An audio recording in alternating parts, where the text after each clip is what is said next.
একদিন আসবে যে দিনটির খবর একমাত্র আল্লাহই জানেন। মানুষ তখন নিজেদের দৈনন্দিন কাজে ব্যস্ত থাকবে।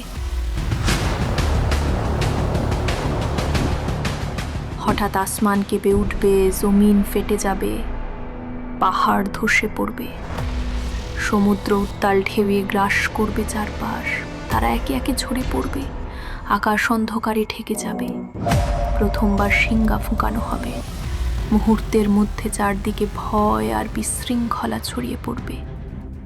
সেদিন মানুষ নিজ ভাইকে ছেড়ে পালাবে, মাতার সন্তানকে ত্যাগ করবে, আর প্রতিটি মানুষ একে অপরকে ভুলে যাবে। আজ কারো উপর অন্যায় হবে না, প্রত্যেকেই নিজের আমলের প্রতিদান পাবে। এটাই সেই সত্যের দিন, কিয়ামতের দিন। তারপর আল্লাহ হুকুম দেবেন মৃত্যুর ফেরেশতা আজরাইল আতনাহওয়াকে, যে জীবিত আছে তাদের রূহ কবজ করো। তিনি একে একে সবার রূহ কবজ করবেন। শেষে পৃথিবীতে কেউ থাকবে না, ফেরেশতারা পর্যন্ত মৃত্যুবরণ করবে। একসময় শুধুই আজরাইল আতনাহওয়াতে থাকবেন জীবিত। তিনি কাঁদতে কাঁদতে বলবেন, হে আমার রব, কেবল আমি বাকি আছি। আল্লাহ বলবেন, তুমিও মৃত্যুবরণ করো। তিনি আরজি করবেন, হে আমার রব, তোর ইজ্জত ও জালালের কসম, যদি জানতাম মৃত্যুর যন্ত্রণা এত কঠিন, আমি কখনোই এ দায়িত্ব কামনা করতাম না। তারপর কায়নাত স্তব্ধ হয়ে যাবে, আসমান ও জমিন নিস্তব্ধতায় আচ্ছন্ন হবে। প্রশ্ন ধ্বনিত হবে, আজ কার হাতে রাজত্ব? উত্তর আসবে, আল্লাহর, একক, সর্বশক্তিমান। এরপর আবার শিঙ্গা ফুঁকানো হবে, সব মৃত আত্মা জীবিত হবে। হযরত আদম আতনাহওয়া তাম থেকে শেষ মানুষ পর্যন্ত সবাই কবর থেকে উঠবে। মাটির ধুলো ছেড়ে তারা হাসরের ময়দানের দিকে দৌড়াবে। গুনাহগাররা চিৎকার করে বলবে, হায় আফসোস, কে আমাদের ঘুমের জায়গা থেকে জাগিয়ে তুলল? মুমিনরা উত্তর দেবে, এটাই সেই ওয়াদা যা আল্লাহ করেছিলেন আর রাসূলগণ সত্য প্রচার করেছিলেন। হাসরের মাঠে অদ্ভুত দৃশ্য দেখা যাবে। কিছু নারী আগুনের পোশাক পরে ছুটবে, কিছু পুরুষের মুখ থেকে রক্ত ঝরবে, কিছু মানুষ পিঁপড়ের মতো ক্ষুদ্র হয়ে যাবে, অন্যদের পদতলে পিষ্ট হবে। প্রতিটি দৃশ্য লুকিয়ে রাখবে গভীর রহস্য। হাসরের দিন জমিন বদলে যাবে, এক বিশাল সাদা সমতলে রূপ নেবে, যেখানে কোনো চিহ্ন বা নিদর্শন থাকবে না। সব মানুষ জমায়েত হবে, প্রত্যেক জাতি তাদের নবীর পেছনে দাঁড়াবে।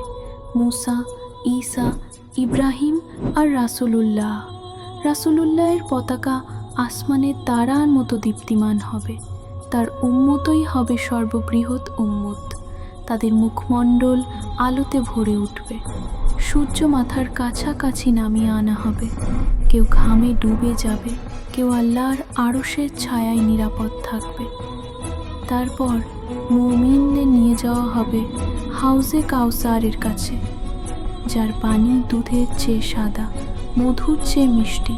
রাসূলুল্লাহের হাত থেকে যে একবার সেই পানি পান করবে, আর কোনো দিন তার তৃষ্ণা থাকবে না। এরপর মানুষ দৌড়ে যাবে হযরত আদমের কাছে। হে আদম, আমাদের জন্য আল্লাহর কাছে সুপারিশ করুন। তিনি বলবেন, নাফসি নাফসি, আজ আমি শুধু আমার চিন্তায়।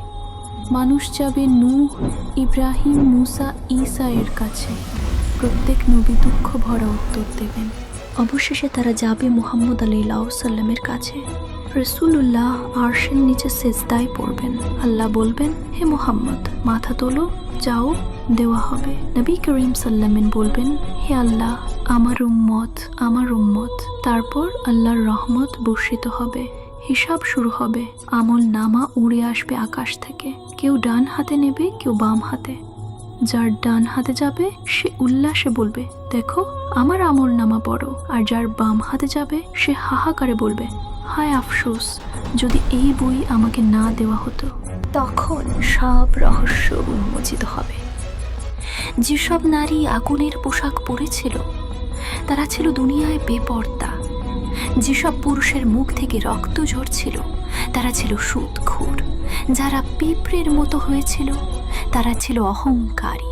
মুমিনদের আহ্বান করা হবে, তাদের জন্য আল্লাহর রহমত থাকবে, গুনাহগারদের সঙ্গে হবে কঠিন হিসাব।